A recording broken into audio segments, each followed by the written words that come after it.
Hi everyone, my name is Tamara. I've been in the last 2 Midweek Connects, and I'm here today to introduce a new series that's going to be 2 parts. I'm excited for you to see this because it features 3 people that were in our Be the Bridge group.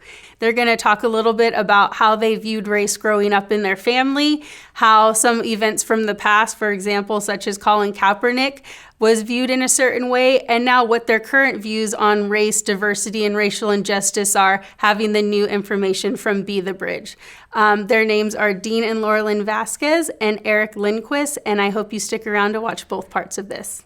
I think the only time I've been in a situation where I was the minority was when I was traveling throughout Europe. And I remember one point we were in Greece and we had gotten separated from our group, and I was in the middle of a city, in a city square, and I just felt really uncomfortable.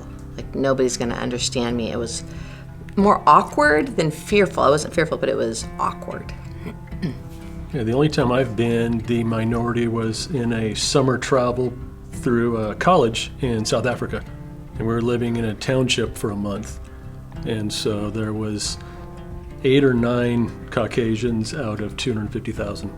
So it was unique having little kids run up and want to touch my skin.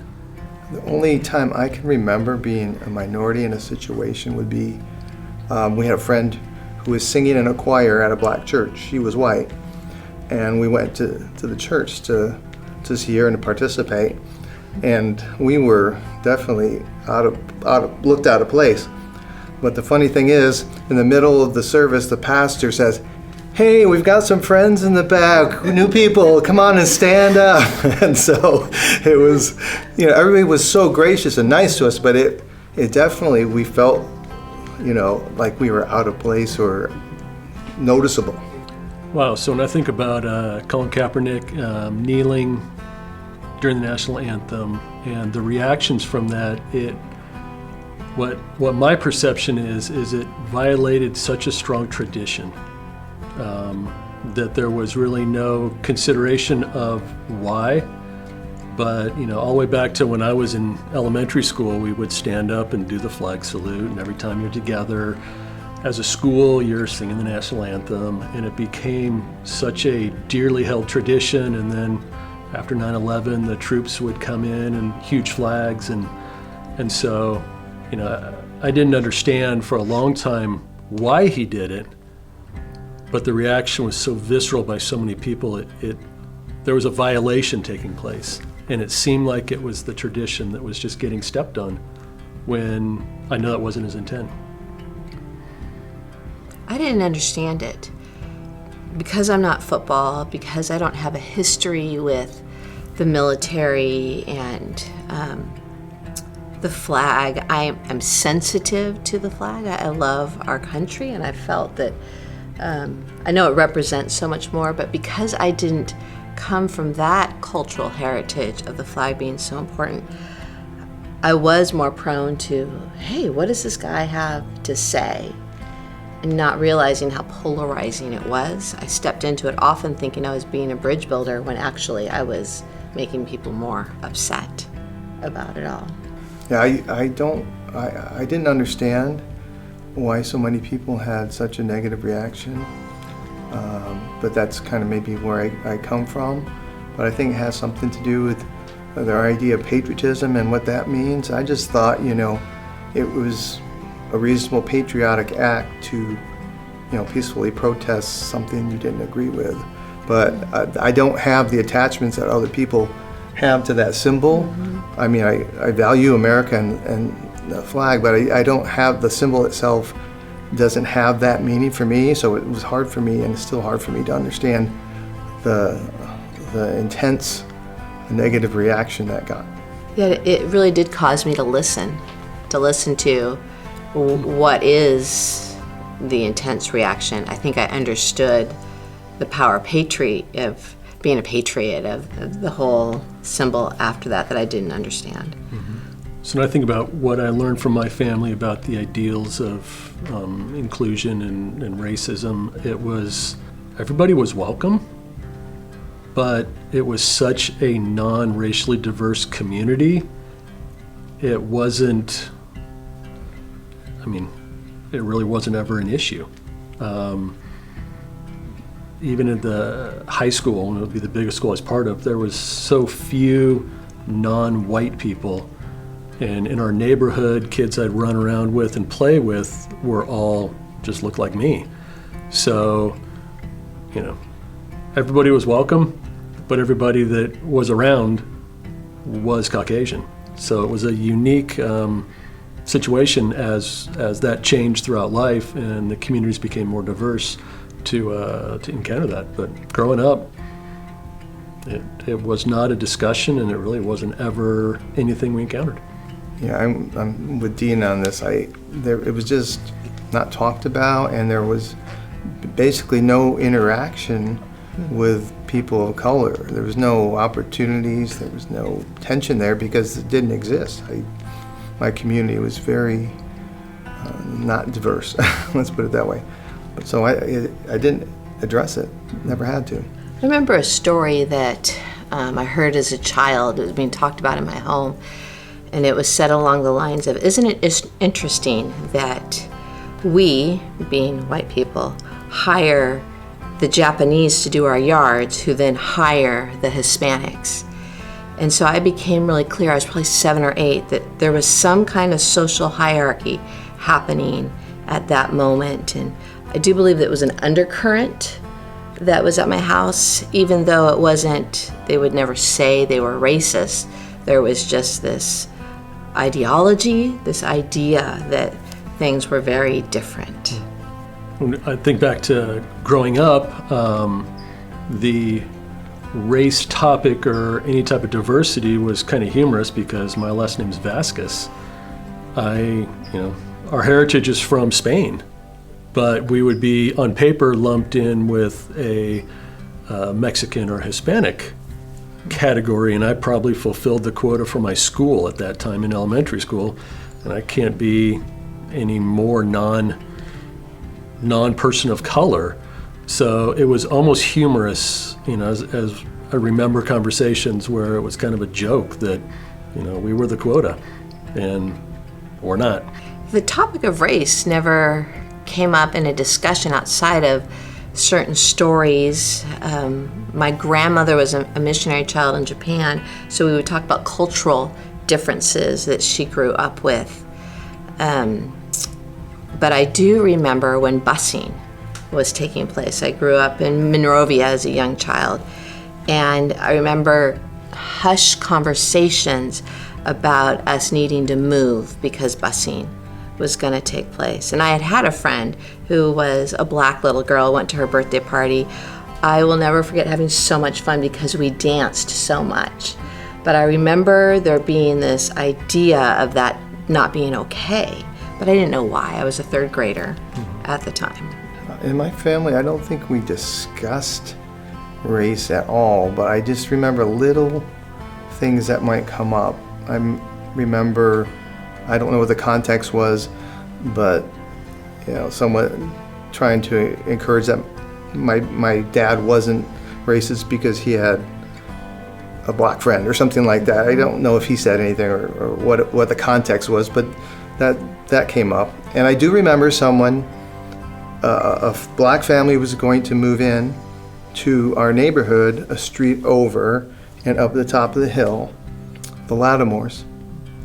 And I remember the discussion, now I can't remember who, that their property values, that they were concerned about that for their property values, which, I was like, what are you talking about? And it just goes to show you, even that existed, but it wasn't something we talked about, but something kind of came out in these little areas, and it was real.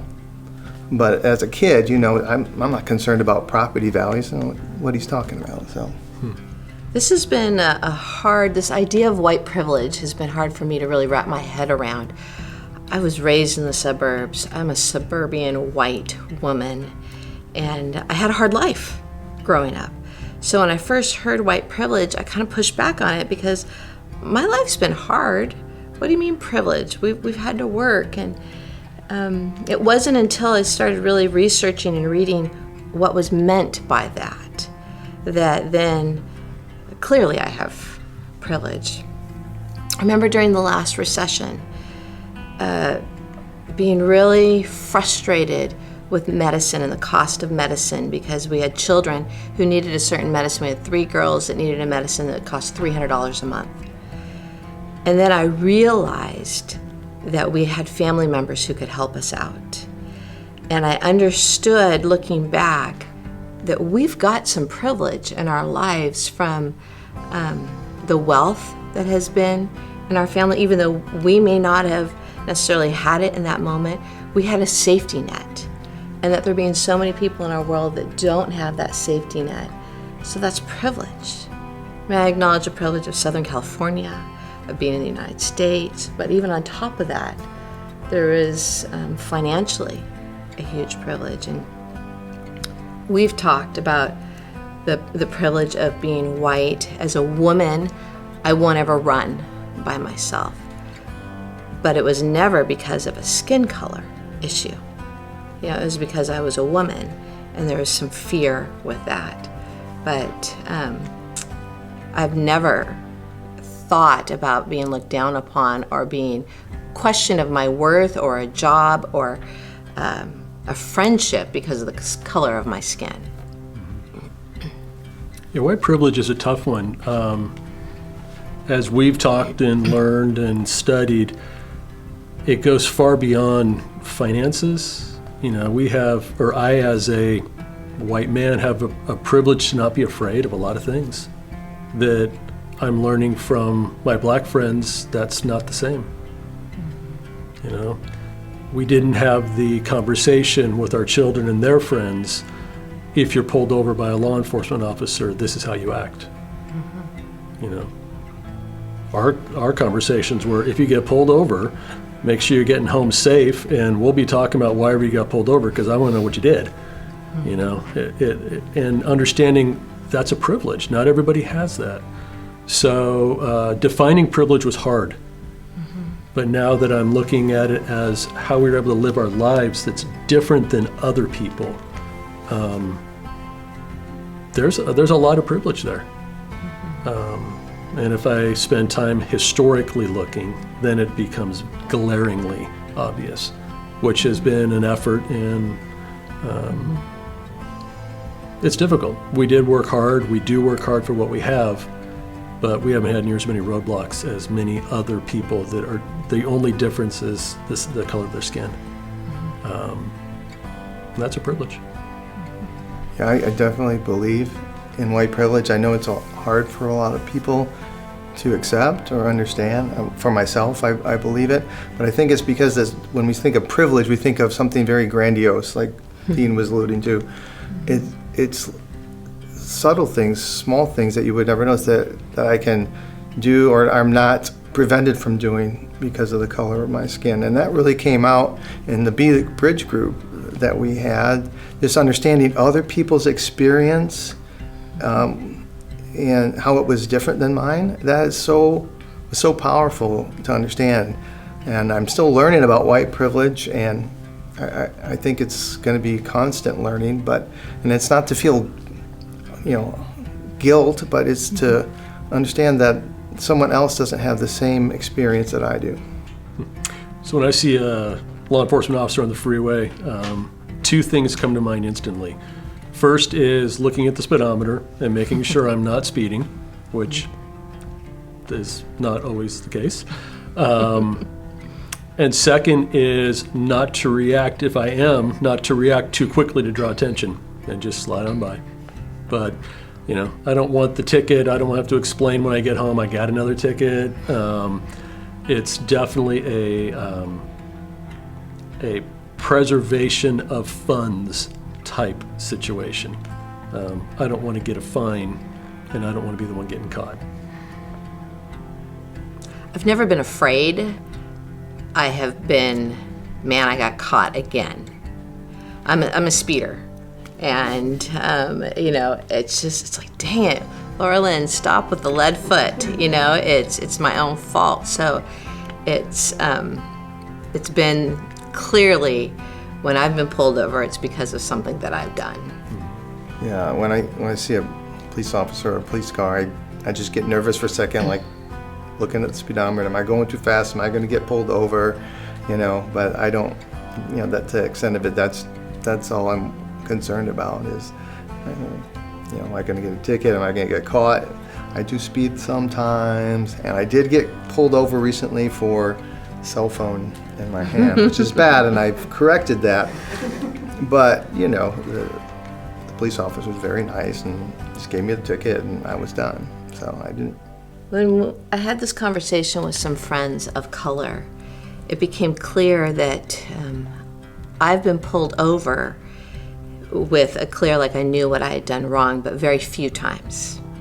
5 times, I think, 5 or 6 times in my life.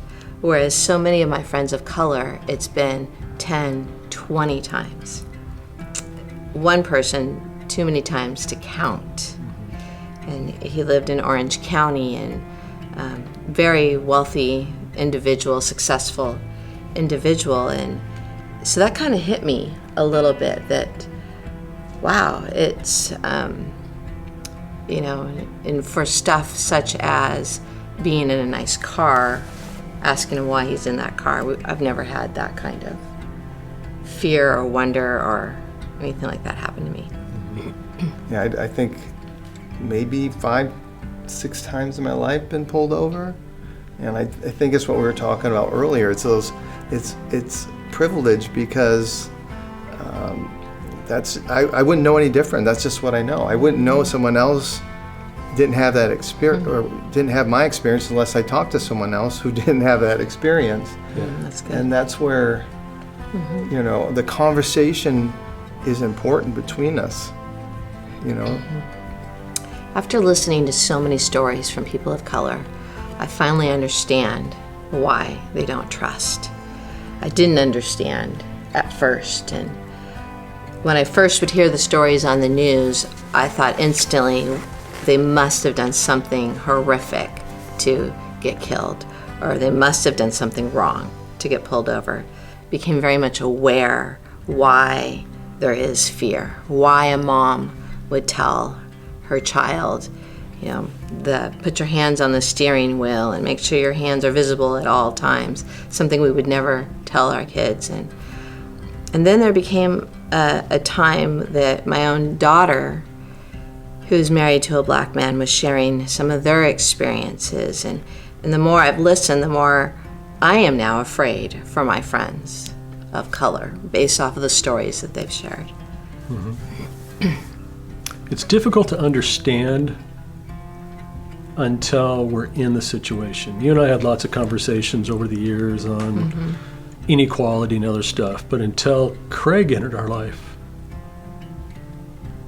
it was very abstract. Now there's a real fear. And so once you have that family member, once you have that investment in the person, then it's not understanding, it's actually feeling what that fear is.